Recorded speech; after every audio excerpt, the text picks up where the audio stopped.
It finally happened. The zombie apocalypse has come and the world is in chaos.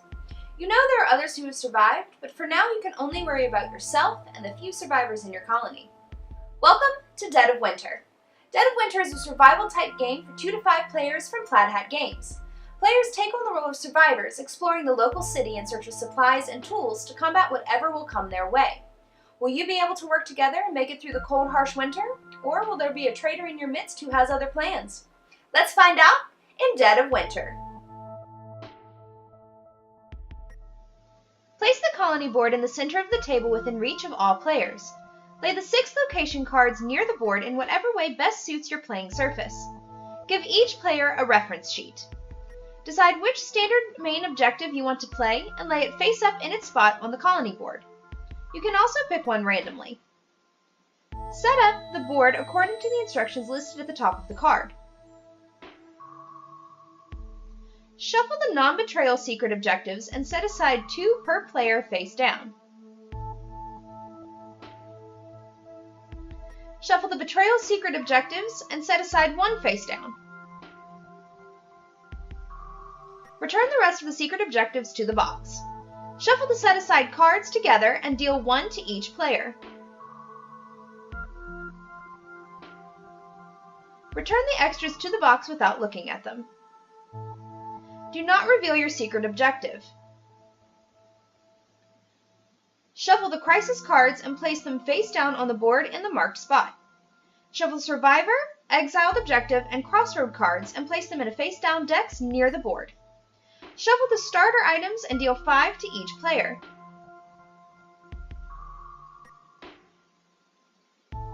Separate the remaining items according to location, shuffle each deck, and place in their corresponding locations. Deal 4 survivor cards to each player.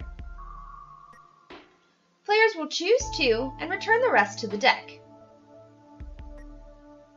Then, reshuffle the survivor deck. Each player will make one of their survivors their group leader, placing it in its respective space on the reference card, while the other survivor is placed below the reference card.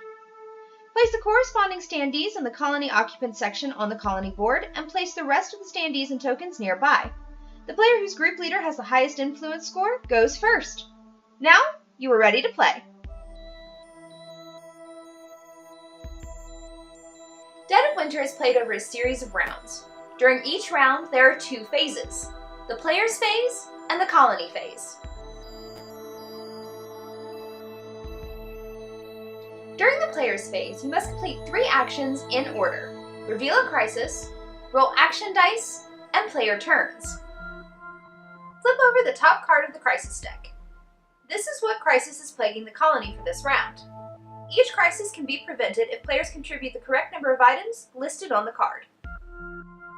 After the crisis has been revealed, players will roll action dice. You get to roll 1 action die plus an action die for each survivor you control. For example, at the beginning of the game, you start with 2 survivors in your control. So, you get to roll 1 die, plus 1 for each of the survivors you control, for a total of 3 action dice. The results of your roll will be your available actions for your group of survivors. Place the dice in the unused action space on your reference card. After flipping the crisis card and rolling your action dice, the starting player takes their turn. The player to the starting player's right will draw a crossroads card and determine if the trigger requirement has been met. If it has, read the card aloud. If it hasn't, keep the card nearby. The card can be triggered any time during their turn. Now, the player can begin performing actions. You can perform multiple actions on your turn. Some actions require using action dice, while others are free actions. If you take an action that requires action dice, move the die you are using over to the used section of your reference card. You can attack either zombies or other survivors that share a space with you. To attack, spend action dice equal to or higher than the attack value listed on the survivor's card. If you choose a zombie, remove it from the board. If you choose a survivor, roll the spent action die. If the number rolled is equal to or greater than the target's attack value, place a wound token on that survivor and take a random card from their hand. You can attack multiple times during your turn and multiple times with the same survivor. but you must spend the required number of action dice each time. You can search the location that you are at by spending action dice equal to or greater than the search value listed on the survivor's card. Then, draw one card from that location's item deck. You can choose to keep that card or make noise by placing a noise token on the location and drawing another card. You can keep drawing cards until there are no noise token spaces left on the location. Then, choose one of the item cards and place the rest on the bottom of the deck. Just like attacking, you can search multiple times. You can place a barricade on any of the open entrance spaces in the survivor's location by spending an action die of any amount. If you control a survivor who is in the colony, you can perform a clean waste action. Clean waste requires an action die of any amount and allows you to remove the top 3 cards from the waste pile from the game. You can choose to attract by spending an action die to move 2 zombies from any location to any open entrance spaces at the survivor's location. Finally, some of the survivor abilities require action dice to complete. The card will tell you what is needed to perform the action. You can perform this action multiple times during your turn. You can play a card during your turn as many times as you'd like. To play a card, place it on top of the waste pile. If the card has an equip ability, it is placed next to the survivor card you are equipping it to. Once equipped, it cannot be unequipped unless it is being added to a crisis or being passed to another player. If a survivor dies at the colony with equipped cards, they will return to the player's hand. If a survivor dies at another location with equipped cards, those cards will be shuffled into the item deck of that location. You can add cards to the crisis by laying the card face down on a crisis contribution spot. You can move a survivor to any location with an open space, but you must roll for exposure each time you move. You can spend food tokens by removing them from the game board to raise any of your action die results by 1. You can request cards from other players. Other players may give them an item card, but it must be played face up and used immediately and cannot be added to the crisis. You can hand off an equipped item to another survivor at the same location. Once per turn, a player can call a vote to exile. Once initiated, all players simultaneously hold up the thumbs up for yes or thumbs down for no. If there is a tie, the first player breaks it. When you move, you have to roll for exposure. Roll the exposure die. On a blank, nothing happens. If it lands on the wound symbol, your survivor gains 1 wound token. If it lands on the frostbite symbol, your survivor gains 1 frostbite token. If the survivor has a frostbite token at the beginning of their turn, they take a wound token. If the die lands on the tooth, that survivor has been bitten and is immediately killed. The effect will spread to the survivor with the lowest influence in the shared location. At that point, you have 2 options. Option 1 is to kill the survivor the effect has spread to. If you choose to do that, the effect immediately stops spreading. Option 2 is to roll the exposure die again. If it lands on a blank, the survivor doesn't die and the bite stops spreading. But if it lands on any other result, the survivor dies and it will continue to spread.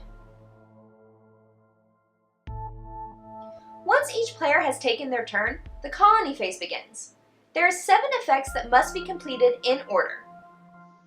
First, pay 1 food token for every 2 survivors in the colony, rounded up. This includes any helpless survivors you may have acquired.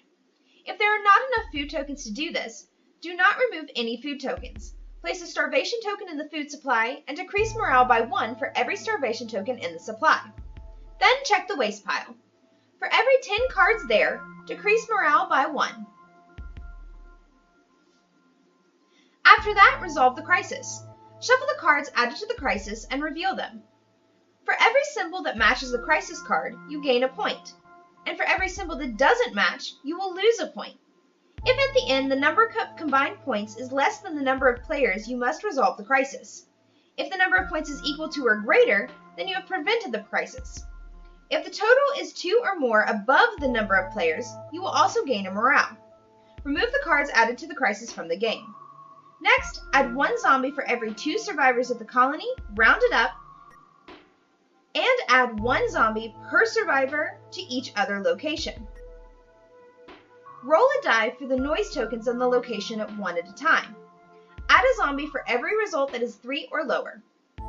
Check to see if you have completed the main objective. If you have, the game immediately ends. If the game continues, move the round tracker down 1 space. If the tracker has hit 0, the game ends. Then, pass the first player token to the right and begin the next round by revealing a new crisis card. A few more things. When you're adding zombies to the colony, start with putting a zombie on an open space in the 1 space, then the 2, then 3, and so on, and repeat if necessary. If the last open space has a barricade on it, destroy the barricade by removing it from the board and discard that zombie. Do the same for each of the other locations. If there are no more spaces, the location is overrun. Discard that zombie and kill the survivor with the lowest influence. If there are no survivors, kill a helpless survivor. If there is no one there, the zombie is just discarded without further effect. When you kill a zombie, the player who controls the survivor must roll for exposure. If you get to add a new survivor, place them in the colony. You may use the survivor in the same round, but cannot roll any more action dice. If a survivor or a helpless survivor is killed, morale is decreased by 1. If a player's group leader is killed, they will choose another group leader. If all of the survivors they control are killed, remove the survivors from the game and draw a new survivor card. If you are exiled, draw an exile objective card. This card will adjust your secret objective. There are a few things that an exiled player cannot do. They cannot add to the crisis. If they are directed to add helpless survivors, they are not added. If they receive a new survivor, they are placed in a location of the player's choice, not the colony. They cannot use food tokens to raise their action die results by 1, but they can use food cards. They cannot vote, and the colony does not lose morale if one of their survivors are killed. Finally, when they play a card, it is immediately removed from the game and not placed on the waste pile. The game ends in one of 3 ways. The main objective has been completed, the morale has hit 0, or the round track has hit 0. If you have completed the main objective and completed your secret objective, you win. There can be multiple winners as multiple people can complete their secret objectives. However, if you have not completed your secret objective, you lose. It is possible for no one to win the game if no one has completed their secret objective. And that's Dead of Winter.